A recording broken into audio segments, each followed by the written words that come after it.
Good evening. Thanks so much for joining us for this short devotional. I want to just share a few thoughts with you. We'll sing some songs together here in just a minute.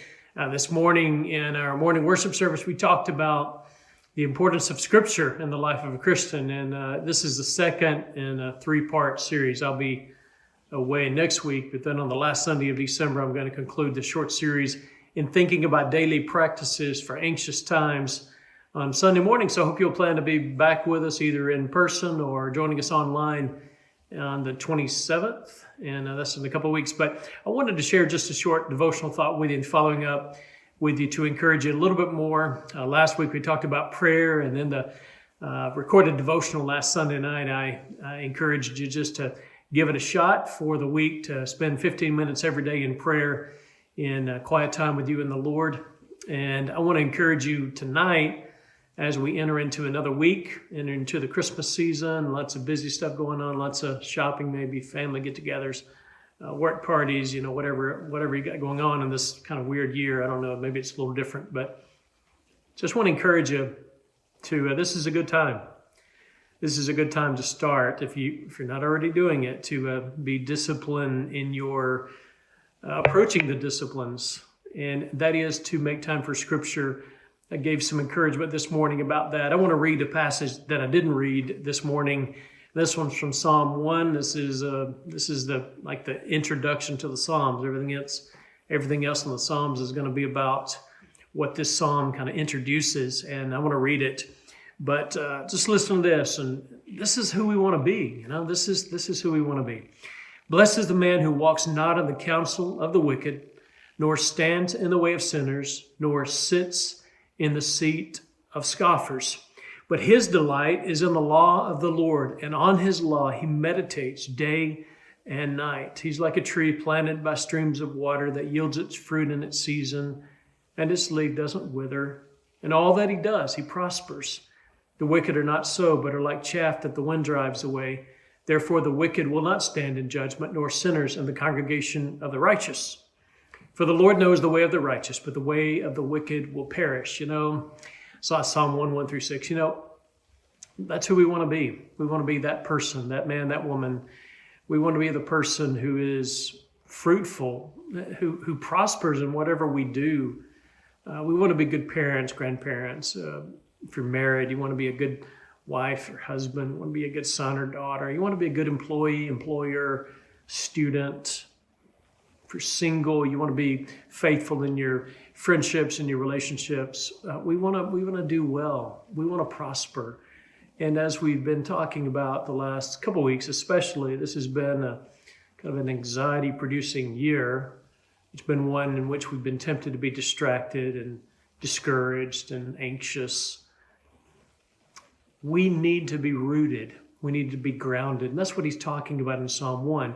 As he's introducing this long book of psalms, of hymns, of these songs that they sang to praise, to complain, to a lot of different kinds of psalms in this book. But at the beginning of it, he says, we want to be the people who produce fruit. We want to be like that tree who's planted by the streams of water. In other words, he gets enough nourishment. We want to be the one whose fruit yields in the proper season, the leaf doesn't wither. We want to be people who don't wilt, who don't wither away when tough times like this come. That's who we want to be. And the key, I think, is at the very first part of this, verse 2. They meditate on the word of God day and night. That word meditate is an important word in the Old Testament. I don't know what you think of when you think of meditate. Maybe there's a temptation to think of it in the kind of like the mystic sense, the Buddhist sense, maybe of getting in the lotus position, and humming or whatever.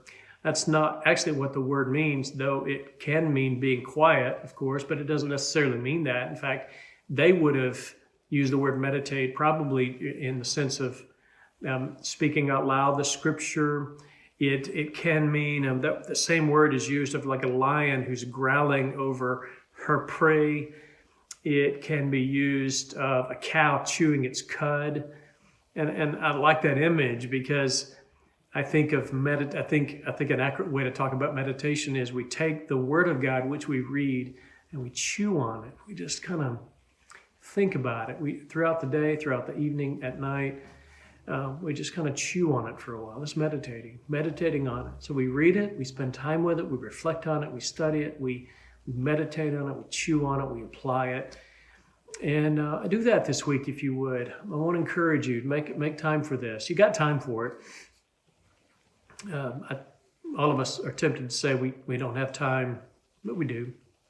We've got time to saturate ourselves with what is most important. We can be tempted to fill our hearts and minds with the various ways in which we are saturated with information, with social media, with Fox News or MSNBC or ESPN or Hallmark movies, Christmas movies. There are a million different possibilities. But we as Christians need to take time every day to saturate ourselves, for our minds to be cleansed by the Word. So just one last encouragement. Wanted to give that to you tonight. And I hope that maybe each one of us will make a commitment to spend some time in the Word this week. If you didn't get a chance to listen to the sermon this morning, I hope maybe you'll go back and take time to do that, to give a few principles from the Word of God. And as I mentioned, where I put it on the back of the bulletin, there's this really good chapter in a book called The Life You've Always Wanted by John Ortberg. And it is about Scripture, and really helped me in thinking about this and sharing some thoughts with you about it. We'll sing some songs, and before we do that, I want to pray. All right, let's do that. Father, thank you so much for a good day today. Thank you for giving us the chance to worship. Thank you for your word that guides us and leads us. And we pray that you will help us to meet you in the Scriptures and to hear your voice and to listen to your leading and to submit to your guidance. And bless us, Lord. Help us to be the tree planted by the rivers of water, whose leaf doesn't wither, and we prosper in all that we do. We want to be that. And we know, Father, that you will shape us if we will submit to your leadership.